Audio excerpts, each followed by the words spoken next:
Bienvenue dans le podcast La clé de soi. C'est un rendez-vous pour les femmes qui se demandent comment reprendre les rênes de leur vie. Ici, nous abordons tout ce qui bloque notre potentiel, ce qui limite notre audace, ce qui entrave notre épanouissement, mesdames.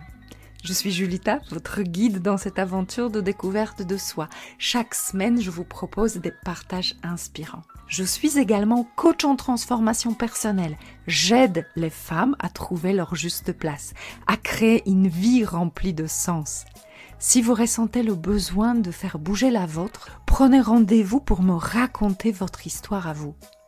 Et si vous êtes prête, on va commencer l'épisode du jour. Bonjour à tous, j'ai un énorme plaisir de recevoir aujourd'hui Cécile Simonin. Cécile, tu es mentor en optimisation du potentiel et posturologue.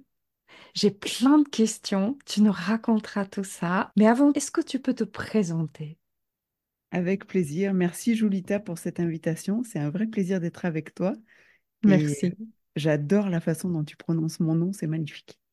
C'est mon accent polonais. Ah ouais, mais c'est magnifique. Je l'ai jamais entendu prononcer de manière aussi jolie, donc merci pour ça déjà.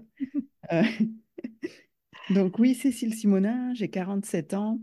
J'ai un parcours un petit peu particulier, mais en fait, on est tous uniques et différents, donc on a tous des parcours particuliers, on va dire. Moi, j'ai commencé, je suis de formation scientifique au départ, biochimiste et chimiste. J'ai commencé à travailler dans la recherche scientifique, plutôt appliquée que fondamentale. La différence, c'est qu'en fait, la recherche fondamentale, il faut vraiment avoir la patience d'attendre de voir des résultats au bout des fois de 10 ans, 20 ans, 30 ans. Et clairement, ça, moi, je ne l'avais pas. En tout cas, pas quand j'ai commencé à travailler. Donc, j'étais déjà sur de la recherche appliquée avec des résultats qui venaient un peu plus à court terme. Et puis ensuite, donc j'ai passé 3 ans en labo et puis j'ai rejoint plutôt le côté obscur de la force, c'est-à-dire que je suis passée du côté commercial chez des Mhm. fournisseurs qui fournissent des réactifs de laboratoire. Et donc, je suis toujours restée autour de ce sujet, ce domaine de la recherche scientifique en biologie, en chimie, en biochimie et en santé en général. Mhm. Et j'ai fait presque toute ma carrière jusqu'à il n'y a pas très longtemps dans ce domaine-là et où j'ai grimpé les échelons. Donc, je suis passée de ingénieur service technique au final à vice-président, tout ça en une vingtaine d'années. Donc, Mhm. j'ai fait partie du comité de direction de plusieurs entreprises pendant 7 années. J'ai managé pendant plus de 15 ans et en gros, j'ai fait de la vente du marketing pendant une vingtaine d'années. Voilà un Donc, peu. une expérience professionnelle très solide, assez éloignée de ce que tu fais aujourd'hui. Oui et non. En fait, il y a 2 ans, j'ai décidé de me réorienter en partie, c'est-à-dire d'apprendre de nouvelles choses. Et en fait, ça a commencé au départ pendant le Covid, où il y a eu Mhm. un petit moment un peu plus calme, on va dire, au niveau professionnel, puisqu'on était un peu tous au ralenti, et où j'en ai profité pour me former à la neurologie fonctionnelle que j'avais Mhm. découvert via le sport. Donc en Mhm. fait, la neurologie fonctionnelle, c'est quoi? De manière appliquée, c'est en fait, je fais des mouvements qui vont aller stimuler certaines aires de mon cerveau et qui vont me donner accès à un peu plus de potentiel déjà au niveau physique. Et puis après, je me rends compte que ça peut être aussi au niveau mémoire, donc au niveau cognitif. Et en Mhm. fait, quand j'ai découvert ça, ça m'a passionné. Je dis, moi, je veux comprendre comment ça marche. Mhm. Tout simplement, c'est des choses, je vais montrer quelque chose que les auditeurs verront pas, mais je vais le décrire. J'utilise cette balle à picot qu'on appelle un neurospike. Et Alors, simplement ça, c'est une balle qui ressemble à un hérisson pour c'est ça. être très imagé pour tous ceux qui nous écoutent. Moi, je l'utilise pour mon chat. Donc, c'est une balle en caoutchouc avec plein picot. Ouais, celle-là, elle est particulière. Elle est un petit peu plus dure certainement que celle que tu donnes à ton chat. Et elle a 2 millimètres qui sont un petit peu plus fins, qui permettent de bien rentrer dans la peau et en fait Mhm. qui vont aller stimuler les récepteurs tactiles. Et tu vois, un geste aussi simple que de frotter ses mains ou ses pieds dessus, un geste aussi simple que ça, c'est beaucoup d'informations qui vont au cerveau. Et tu vois, au tout départ, quand j'ai expérimenté ça, je me rendais compte que je gagnais en souplesse. En fait, je gagnais Mhm. en mobilité. Par exemple, si j'arrivais pas à toucher mes orteils, jambes tendues, je faisais 1 minute de stimulation avec ça et d'un coup, j'avais cette mobilité-là. Je dis, ouais, mais Mhm. c'est magique. Il faut que je comprenne. Bon, en fait, ça n'a rien de magique. c'est qu'on va stimuler le cerveau et que du coup, il se sent plus en sécurité quand il a plein d'informations de bonne qualité et donc il donne un petit peu plus de mobilité quand il se sent en sécurité. Et de la même façon, il enlève des douleurs. Enfin bref, je ne vais pas faire tout un cours là-dessus, mais c'est simplement pour expliquer que ça m'a interpellée et en tant que scientifique, bien sûr, j'ai voulu comprendre. Bien sûr. Pendant les années Covid, j'ai découvert ça, je me suis formée et j'ai pratiqué ça à titre personnel. Puis je l'ai Mm. fait tester à quelques personnes et à chaque fois, c'était waouh, t'as l'effet un peu magique du truc, quoi.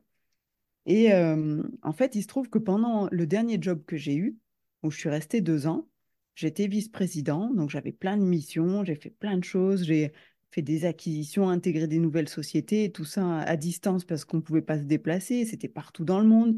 J'ai géré une équipe de 25 personnes, la plupart du temps en visio parce que je ne pouvais pas me déplacer et puis elle était dispersée dans toute l'Europe. Et en même temps, je continuais de me former à ça. Et puis, j'ai découvert un peu les limites, mes limites dans le monde du travail, c'est-à-dire que en termes de valeurs, j'ai eu un petit décalage en fait d'alignement entre mes valeurs à moi personnelles et celles de l'entreprise, qui m'a fait dire que c'était pas bon pour moi de rester. Et Mm. ça, on en reparlera parce que je pense que c'est quelque chose qui va parler aux personnes qui écoutent ton podcast, parce que typiquement, c'est mon corps qui m'a envoyé le message parce que ma tête, elle y était pas du tout. Mhm. Et en fait, de fil en aiguille, je me suis dit, ben, j'arrête ce job, je Mhm. négocie une rupture conventionnelle et je me mets à fond sur la neurologie fonctionnelle. Et je me suis formée aussi à la posturologie parce que les deux vont de pair. Et Mm. là, si tu veux, je peux expliquer un peu ce qu'est la posturologie. Vas-y. Donc, la posturologie, en fait, c'est l'étude de ton corps dans différents plans de l'espace. On regarde s'il y a des asymétries, des décalages quelque part. Donc, ça peut Mm. être une épaule plus basse que l'autre, ça peut être le buste ou la tête un peu en avant, tu vois, ce genre de choses, des rotations au niveau des épaules, au niveau du bassin. Et tout ça, en soi, on a l'impression de se dire, bah, c'est pas grave, je suis comme je suis unique, très bien. Moi, j'ai tendance à dire ça. On est unique et Mhm. j'accepte toutes les différences et ça me va bien. Sauf qu'au niveau de ton corps, à chaque fois qu'il y a une asymétrie, il y a des compensations qui se créent. Mm.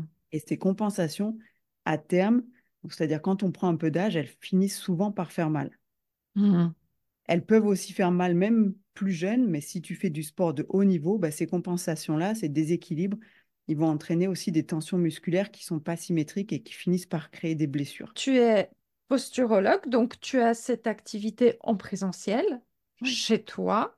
oui. Tu veux le préciser dans quel endroit tu te trouves? Donc moi, je suis aux Abrets en Dauphiné, c'est en Isère, dans Mm. le nord Isère, les Vals du Dauphiné, à la frontière entre l'Isère et la Savoie. Et les Donc c'est grandes là où on peut te trouver et consulter. Oui, les grandes villes qu'il y a autour, c'est Grenoble, Chambéry, Bourgoin-Jallieu, Lyon.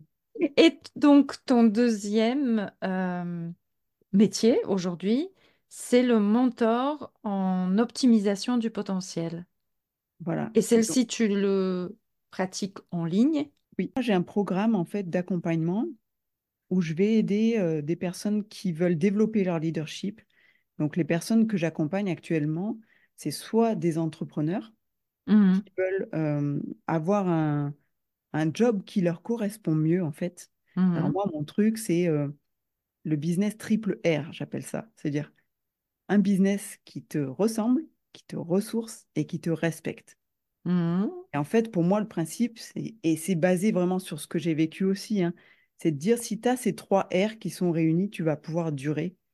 Et en tant qu'entrepreneur, en fait, pour moi, la clé du succès, elle est là, c'est de pouvoir durer, de vraiment Oui. t'installer dans la durée, de pouvoir travailler sur tes produits, sur tes services, les améliorer sans être à t'épuiser, sans être à te poser trop de questions sur mais pourquoi je fais ça? Est-ce que c'est vraiment ça? Tu vois, à un moment, c'est si tout est bien aligné, que tu fais les choses, tu sais pourquoi, bah, tu as plus de résilience, donc tu vas pouvoir le faire plus Mhm. longtemps. Et en fait, c'est en durant que tu vas pouvoir perfectionner ce que tu fais et aller vers le succès. Rappelle-moi les 3 R. Donc, c'est qui te ressemble, qui te ressource et qui te respecte. Alors, je te demandais de les rappeler parce que je pense qu'on va les reprendre dans la vie civile, donc Oui. pas entrepreneuriale, si tu Mm, veux mm. bien. Oui. Mais pour ça, je vais juste préciser à tous ceux qui nous écoutent que dans cet épisode, j'avais envie d'aborder le sujet qui concerne le cœur de mon métier, donc coach en transformation personnelle pour des femmes après 40 ans. Et ton expertise, Cécile, aussi bien en posturologie et en optimisation du potentiel, peut enrichir merveilleusement ce travail. Donc, merci d'avoir accepté et partagé tout ça avec nous. Et donc, nous allons parler des femmes qui se sont oubliées dans leur vie, qui ont fait plaisir à tout le monde, aux parents, aux enfants, à leurs chéris, aux chefs. Et aujourd'hui, elles se retrouvent dans une période où elles aimeraient bien reprendre les rênes de leur vie, mais elles se posent la question comment elles peuvent le faire. Et là, j'ai envie de dire que ce leitmotiv des 3 R, se ressourcer, se respecter et, Se ressembler, rappelle-moi, qui se se ressemble. ressembler, Ouais, peut être vraiment un magnifique cadre pour ça. tout à fait. C'est effectivement, tu peux très bien l'utiliser dans ta vie professionnelle comme dans ta vie pro, dans perso. En fait, moi, je fais pas de différence. On n'a qu'une Hmm. seule vie et tout se mélange. Et tout est lié. Tu t'as beau entendre, tu as peut-être entendu dire ça aussi. Ah, mais quand tu passes la porte du bureau, dois oublier tes soucis perso. Ouais, Bullshit. facile. Tu, tu n'es qu'une seule et même personne, donc tout est lié. Finalement, si quelque chose ne va pas dans ta vie privée, ça impacte le pro et vice-versa. Hmm. Donc ces 3 R, ce triple R, il est valable dans toutes les sphères de ta vie Hmm. et c'est globalement une philosophie de vie aussi. Hmm. Mais ça ne se fait pas du jour au lendemain. Mhm.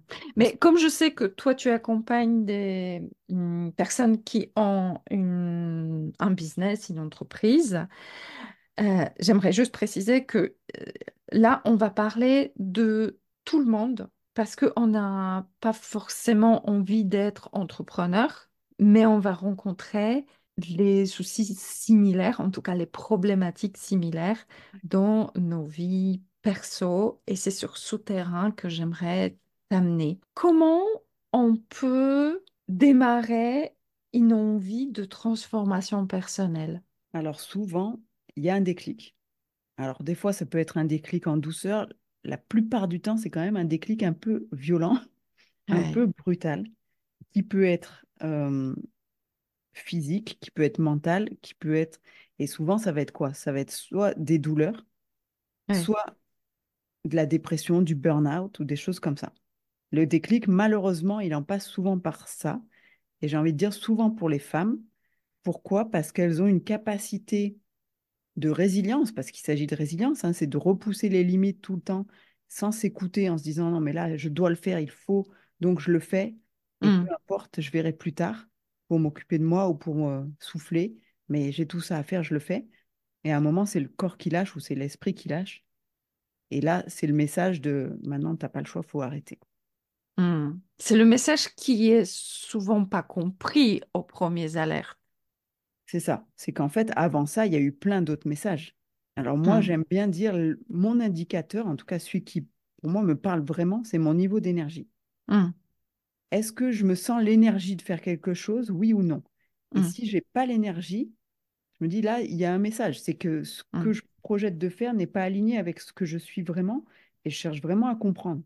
Mais hmm, avant d'en arriver là, je pense que toute ma vie, j'ai été plus en force comme beaucoup, beaucoup de femmes, donc de hmm, passer en force, de dire, moi j'ai un objectif, je vais atteindre mon objectif et peu importe. hmm. Et c'est là où tu te retrouves des fois, ben, tu prends des vacances, tu es censé te reposer et tu tombes malade. Ouais. Dès que tu vois que tu Et prends un peu de temps pour toi, paf, il y a tout qui lâche. je dis souvent que le tout premier signal, c'est quand on n'a pas envie de commencer notre journée.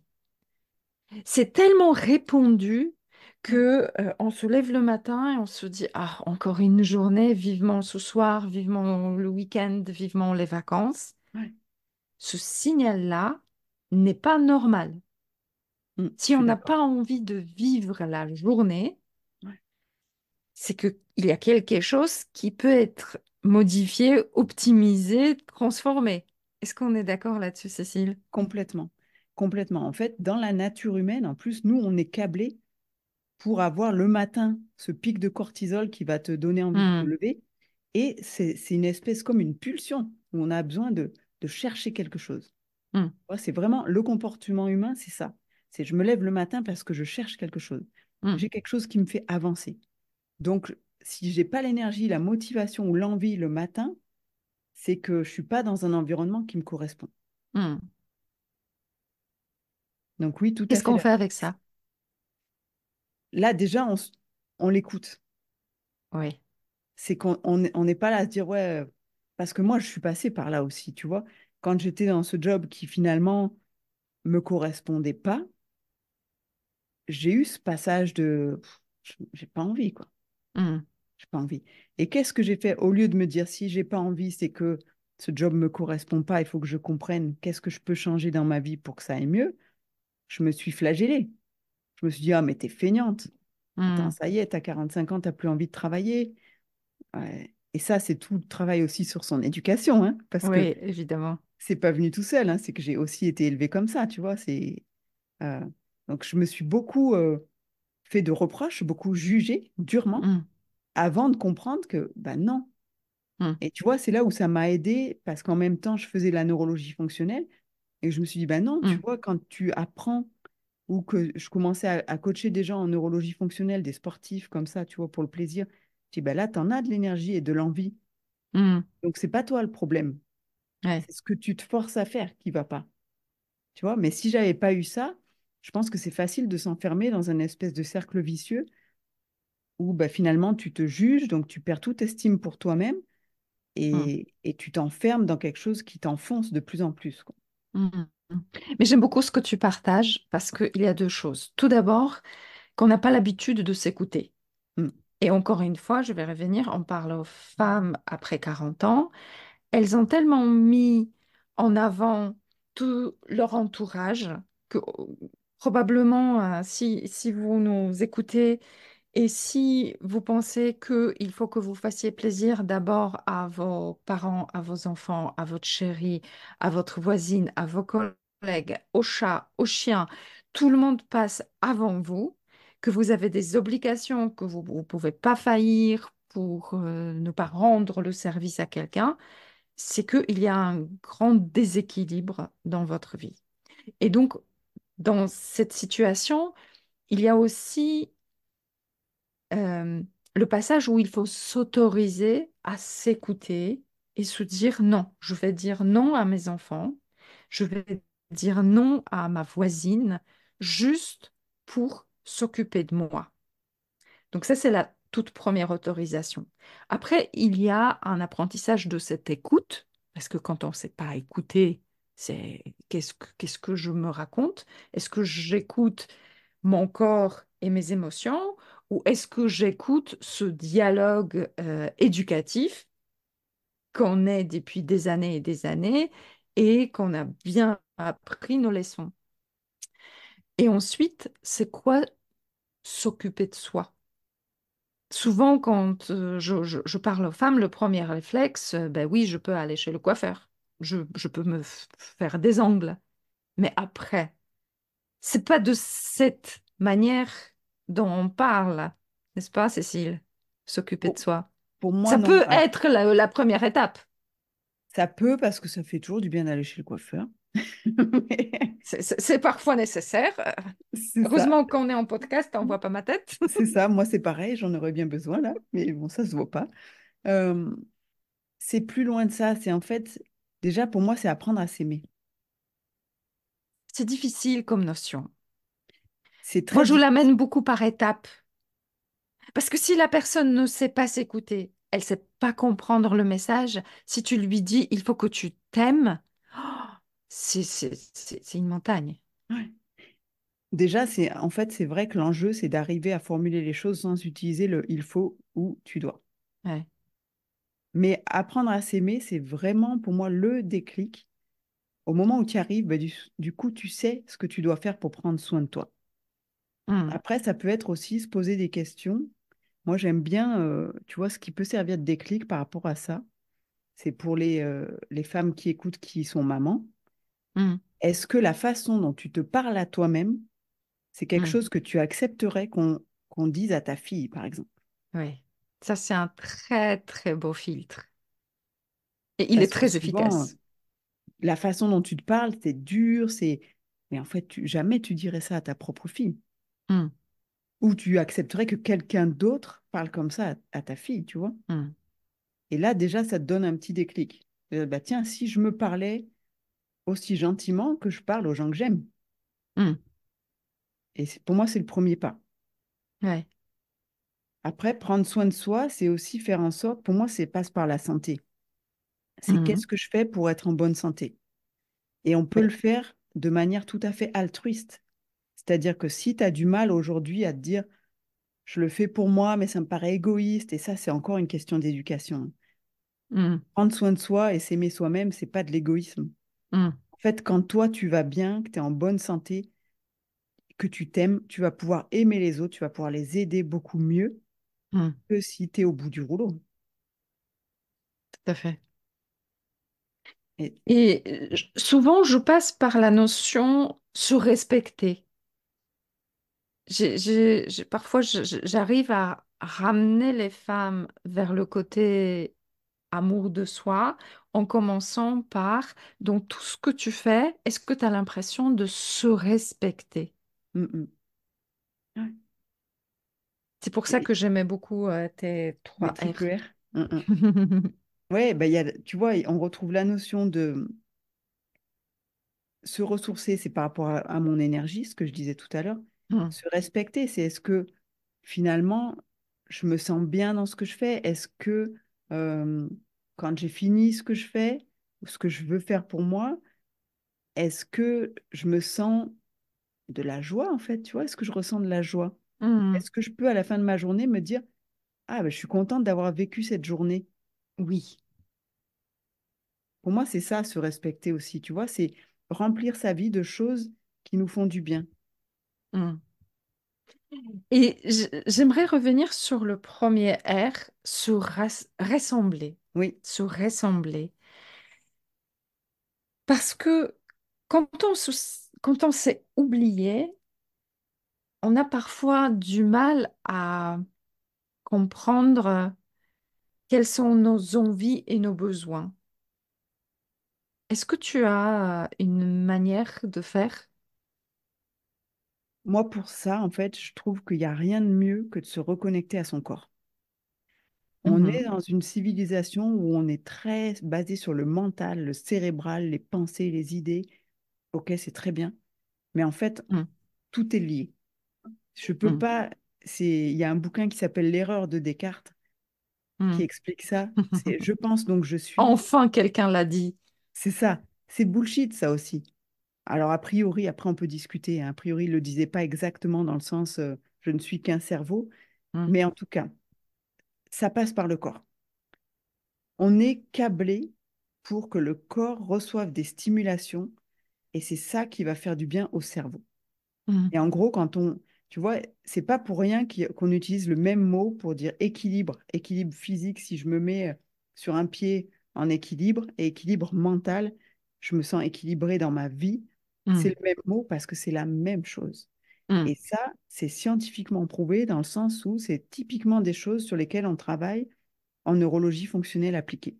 mm, Quand on fait faire des exercices aux clients qui vont améliorer leur équilibre, qui vont améliorer la proprioception. Donc la proprioception, c'est la perception que j'ai de mon corps. mm, D'accord? Donc ça veut dire qu'à chaque instant, je sais par exemple où est ma main dans l'espace, dans le temps. mm, Et donc je distingue ce qui est moi de ce qui n'est pas moi, le soi du non-soi. Tout mm, ça, c'est très sécurisant.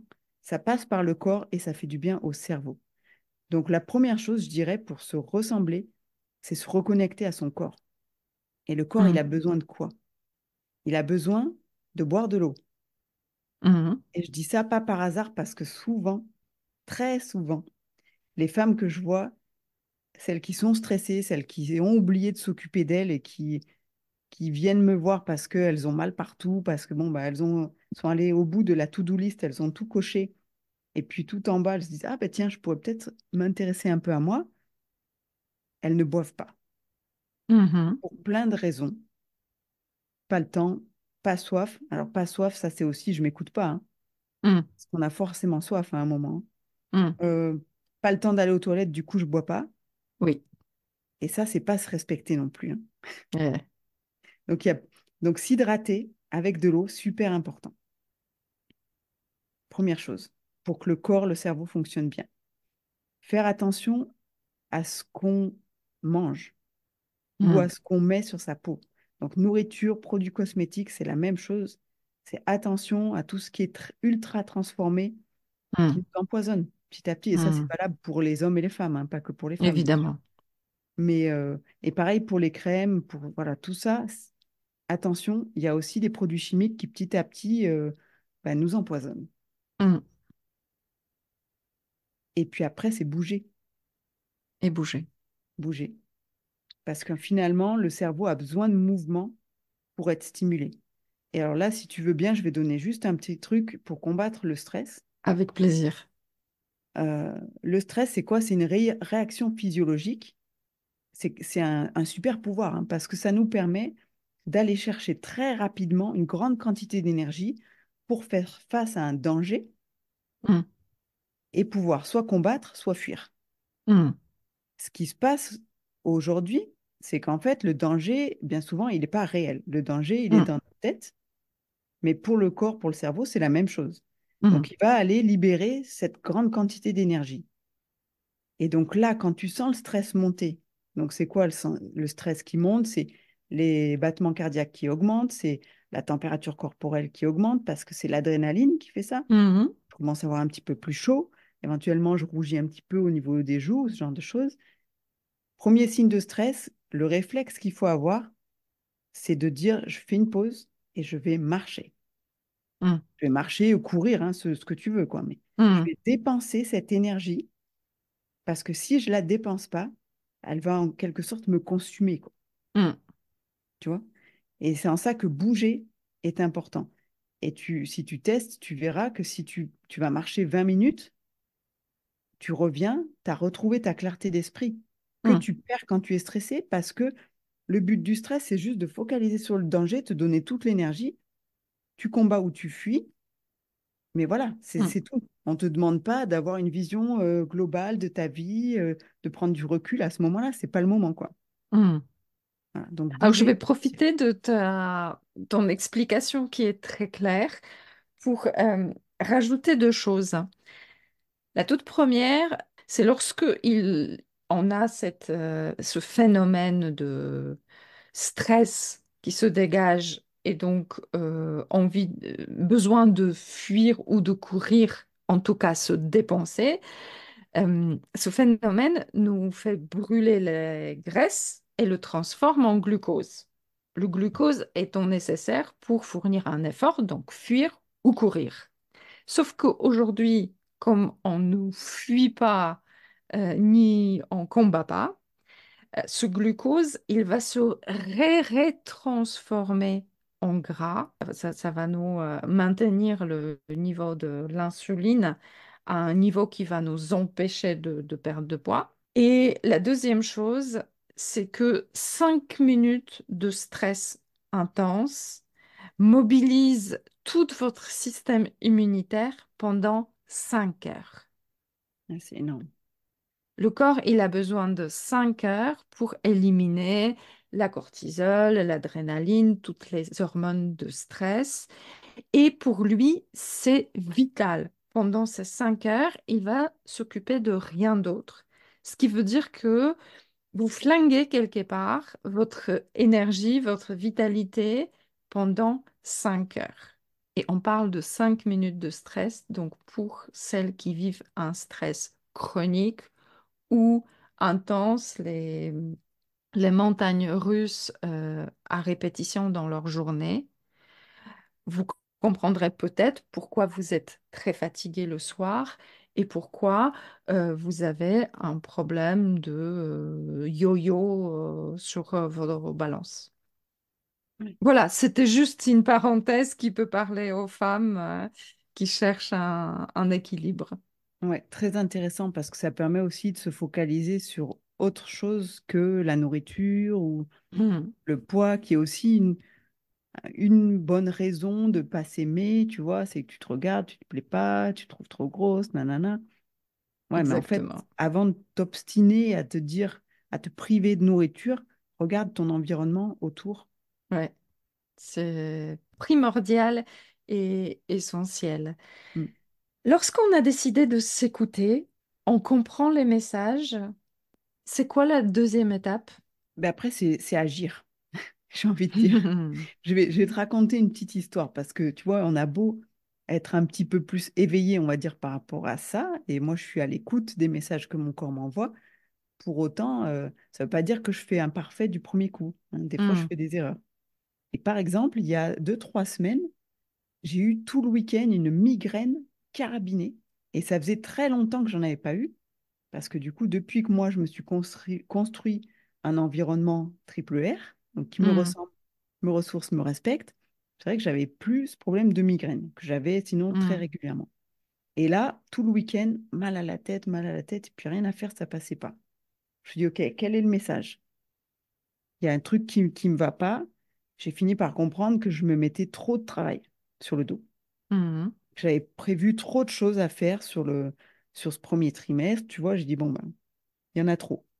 Et donc, je commençais à réfléchir comment est-ce que je peux, euh, finalement, j'avais prévu 2 événements. Le deuxième événement, le faire un peu en mode dégradé, tu vois, pour que ça me prenne moins d'énergie. Donc, je trouve un espèce de compromis avec moi-même là-dessus, de fonctionner comme ça. Et puis, toujours, ça passe un petit peu le mal de tête. Et puis, le lundi matin, je me réveille, je sens encore la migraine pointée. Je dis non, mais c'est pas suffisant. Je dis, hmm, ben, en fait, je vais l'annuler. hmm, Le deuxième événement, je vais l'annuler et je le reporterai à un moment dans mon calendrier où ça passera mieux. Parce que là, ça hmm, passe pas. Et donc, je suis passée à l'action. C'est-à-dire que j'ai contacté les personnes avec qui je devais faire ce deuxième événement, qui était un séminaire en présentiel, en disant, bah, écoute, en fait, c'est pas le moment pour moi. Je préfère le reporter. Est-ce que c'est OK pour toi? Tu vois, parce que j'avais commencé à réserver une salle. Est-ce que c'est OK pour toi si on reporte? Oui, oui, pas de problème, je comprends. C'est bien de s'écouter, machin. Et tu vois, en plus, quand tu parles très ouvertement de hmm, pourquoi tu fais les choses, tout se passe super bien, quoi. hmm, J'ai envoyé un message à des clientes qui m'avaient déjà dit qu'elles voulaient venir en disant, bah, écoute, ça ne sera pas au mois début avril, je le ferai plus tard dans l'année, hmm, mais de toute façon, je te tiens informé, etc. Et à partir de là, la migraine est partie et elle n'est hmm, pas revenue. hmm, Donc, tu vois, la deuxième, c'est j'écoute le message, je cherche à le comprendre. hmm, Tant que le message est là, c'est que je n'ai pas compris, hein. Donc, hmm, et après, je passe à l'action. hmm, Je lui montre, OK, j'ai compris, voilà ce que je propose de faire. hmm. C'est comme une petite négociation, hein, Ouais. entre toi et toi-même, hein. Mm. C'est ça. Alors, merci pour ton partage parce que c'est très parlant. Moi, j'aime beaucoup quand on donne les exemples des actions concrètes parce que souvent, dans le coaching de dev perso, on dit passer à l'action, passer à l'action. Et au fond, on se demande c'est quoi les actions du dev perso. Mm. Et donc, merci pour ça. Après, j'aimerais préciser que ça on n'a pas tous cette fameuse possibilité de décider soi-même, parce que quand on est au boulot, submergé de travail, avec un chef, une hiérarchie, des obligations, c'est pas si facile que ça, mais ça peut être beaucoup moindre, mais aller chercher comment je peux alléger ma charge mentale ou ma charge physique, parce que souvent, le premier pas, c'est d'alléger cette charge-là, de dire non à, comme je dis encore une fois, à une voisine, à une demande où on veut finalement, on a peur d'être rejeté, on a peur de ne pas être la bonne collègue, la bonne copine. Et en fait, si vous parlez à votre entourage avec cette sincérité dont tu parlais et authenticité en disant, écoute, là, j'ai vraiment pas le temps. Vous verrez, les personnes vont comprendre et elles vont trouver d'autres solutions. Et ces solutions seront peut-être meilleures parce qu'elles vont trouver des personnes qui ont peut-être plus d'énergie et qui sont plus enthousiastes Donc, nous pensons pas que nous sommes les seules solutions à tout le monde autour de nous. Ouais. Ouais, je suis d'accord. Et tu vois, en termes de passage à l'action, le passage à l'action, ça peut être simplement d'exprimer Oui, que là, bah, j'en ai trop en fait. c'est ça. Et là, ce que tu me demandes, bah, je ne peux pas le faire. Ou si tu n'es pas bien dans ton travail, c'est aussi peut-être d'exprimer qu'il y a des choses qui ne me conviennent pas. Ouais. Et tu vois, moi, dans ma dernière expérience en tant que salarié, je- c'est assez marrant d'y penser maintenant avec le recul, mais dès ma première semaine, j'ai commencé à exprimer qu'il y avait des choses qui m'allaient pas. Dans l'idée de Et t'as pouvoir mis les 2 ans changer, à... dans l'idée de pouvoir les changer. Puis après, au bout Ouais, d'un moment, quand tu vois qu'il n'y a rien qui change et que c'est toi qui t'épuises, tu dis, bon, là, je vais me protéger, je m'en vais. ouais. Mais l'exprimer est déjà une façon d'agir. Mhm. Ça me fait penser, j'ai travaillé avec une femme sur sa charge et donc elle s'est rendue compte qu'elle faisait tout à la maison, absolument tout. Et donc on a travaillé, elle a fini par demander de l'aide à ses enfants et son mari. Et elle me partageait il y a 2 semaines que maintenant, en fait, par le travail qu'elle demande à ses enfants, elle se rend compte de la quantité de travail qu'elle faisait. Parce que ça lui paraît trop à demander toutes ces tâches à ses enfants. Ouais, Pourtant, ils sont deux, et puis il y a le mari aussi. Elle dit, mais je leur demande tout le temps des trucs. Or, il y a 1 an, elle faisait tous ces trucs, elle toute seule. ouais. Ouais, c'est un bon changement de paradigme un peu, tu vois, c'est arriver à dire, ah, mais si je regarde sous un autre angle, exactement comme je te disais tout à l'heure, et si Oui. je me parlais comme je parlerais à ma meilleure amie ou comme je parlerais à mes enfants ou à quelqu'un que j'aime, Hmm, bah, c'est pareil. C'est finalement hmm. tout ce que je me demande à moi, j'oserais pas le demander aux autres. C'est ça, c'est ça. Donc, le passage à l'action, ça peut être aussi cette demande, Mm. exprimer la demande à son entourage, tout simplement, fais la vaisselle, fais des courses, si on est les seules personnes à le faire, ou d'autres, j'ai envie de partir en week-end, ou j'ai pas envie de partir en week-end. Toutes les messages que vous avez en tête et qui vous disent, non, ça, je peux pas dire, c'est pas gentil. Mais gentil pour quoi et Mm, mm. pour qui? Ouais. Euh, Si on résume tout ce qu'on a dit, la première étape pour des femmes qui se sont oubliées, c'était Se reconnecter à soi, c'est-à-dire, je dirais vraiment se reconnecter à son corps. se connecter à son corps, s'écouter, et donc la deuxième, passer à l'action. Ouais. Est-ce que tu aurais une troisième à ajouter? Je suis pas sûre que quelqu'un qui s'est oublié et qui nous écoute aujourd'hui peut aller beaucoup plus loin dans l'immédiateté, immé- qui peut aller beaucoup plus loin immédiatement, tout seul. C'est pour ça que souvent c'est très bien de trouver un accompagnement, quel qu'elle soit l'accompagnement. Mais s'il y avait une troisième étape, pour toi, ce serait quoi? Mais tu vois, justement, tu m'as tendu la perche, parce que j'allais dire la troisième étape, c'est aussi d'accepter de demander de l'aide.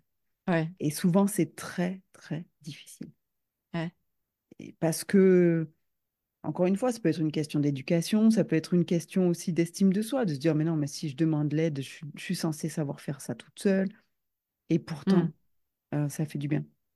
ouais. Accepter de demander de l'aide, de dire, bah là, moi, toute seule, j'y arrive pas. Hmm. Ça fait partie des drivers, donc c'est les messages contraignants de l'enfance qui disent sois fort. Mm. Et donc souvent on l'interprète si je suis forte, je suis capable de le faire toute seule. J'en parle parce que ce driver était le mien, pour ne pas dire qu'il est toujours sois forte. Sauf que j'ai réussi à le modifier. Et là où j'étais sois forte, fais toute seule. Aujourd'hui, je l'ai traduit en sois forte, demande de l'aide. J'ai exactement le même driver et je pense que j'ai fait le même cheminement que toi. Ouais. C'est-à-dire que sois fort, ça ne veut pas dire de tout faire tout seul parce que euh, être fort, c'est aussi arriver à dire, eh ben là, moi, j'y arrive pas. Oui, Là, j'ai besoin d'aide. Et tu vois, c'est c'est ça. quelque chose, moi, avant de quitter mon dernier poste en tant que salarié, j'avais eu une super discussion avec le DRH qui venait des US. Et j'avais pu dîner avec lui de manière informelle parce qu'il voulait avoir mon point de vue, savoir pourquoi je voulais partir. Et il m'a dit, surtout ne pense pas que parce que tu veux partir, tu es faible. Mm, Ceux qui sont capables de dire ça me convient pas pour telle et telle raison, c'est les plus forts. mm, magnifique. Et ouais, c'était beau parce qu'en fait, j'étais aussi dans une situation où ben, j'étais pas à l'aise avec la décision que je prenais. J'avais l'impression d'être lâche, Mm, de quitter le navire, d'abandonner tout le monde. Et tu vois, ce message-là venant du grand DRH qui est en train, parce qu'on a discuté, je lui ai expliqué pourquoi ça allait pas, etc. Et qui approuve ma décision en me disant ce que tu fais, c'est une preuve de force, ça fait du bien. mm, ouais. Je pense qu'on peut terminer là-dessus parce que c'est vraiment une boucle parfaite. J'aimerais que tu nous dises plus sur ton activité de mentor, qui tu peux accompagner, dans quelle situation ou où est-ce qu'on peut te trouver? D'accord. Donc sur le mentorat, en fait, j'ai un programme qui s'appelle Élévation, Mhm, dans lequel j'accompagne à la fois, donc comme j'ai dit, des entrepreneurs qui veulent se créer ce business triple R, je le redis mhm. encore une fois, qui Bien les, sûr. qui leur ressemblent, qui les ressourcent et qui les respectent. Mais j'accompagne aussi des gens qui n'ont pas du tout cette problématique d'entrepreneuriat, mais Mhm, notamment des femmes qui ne travaillent pas, des retraités, qui veulent prendre des responsabilités, qui veulent développer leur leadership, qui veulent être entendus en fait quelque part et qui ne savent pas trop comment s'y prendre et qui se mhm, trouvent parfois un peu maladroits, un peu trop bruts de pomme, tu vois, j'aime bien aussi le dire comme ça, mhm, et qui ont besoin bah, d'apprendre à se connaître pour petit à petit cheminer et pouvoir transmettre ce qu'ils ont à transmettre. Donc ça, pour mhm, moi, ça fait aussi partie du leadership. Et en fait, ce programme Élévation, je l'ai appelé Mentorat pour leaders émergents parce qu'en mhm, fait, on a tous en soi un leader qui ne cherche qu'à émerger. Et si mhm, tu ressens cette envie de dire, moi, je veux prendre des responsabilités ou je veux porter un message et que tu mhm, cherches à le faire le mieux possible pour être le mieux entendu possible et pour que ça ait un impact, ben voilà, mhm, je peux t'accompagner dans mon programme Élévation. Donc, pour me retrouver, on me retrouve principalement sur LinkedIn, mhm. donc Cécile Simonin. Et puis sinon, je suis aussi sur Instagram et sur Facebook. Et j'ai une chaîne YouTube qui est aussi à mon nom, Cécile Simonin, tout attaché, où là, il y a plein de ressources de podcasts, d'entretiens inspirants, voilà, Parfait. plein de choses à On aller mettra consulter. ton lien LinkedIn en description de ce podcast. Comme Ouais. ça, les personnes qui ont envie de te retrouver pourront passer par là. Merci beaucoup, Cécile. Merci à C'était toi, un c'était un magnifique grand plaisir. échange. J'aimerais juste souligner que nous, on se connaît depuis quelques temps. Moi, je te suis depuis longtemps et je suis émerveillée par ta propre progression. Tu as vraiment pris une posture de plus en plus assurée. Tu as des partages de plus en plus sincères, inspirants, engagés.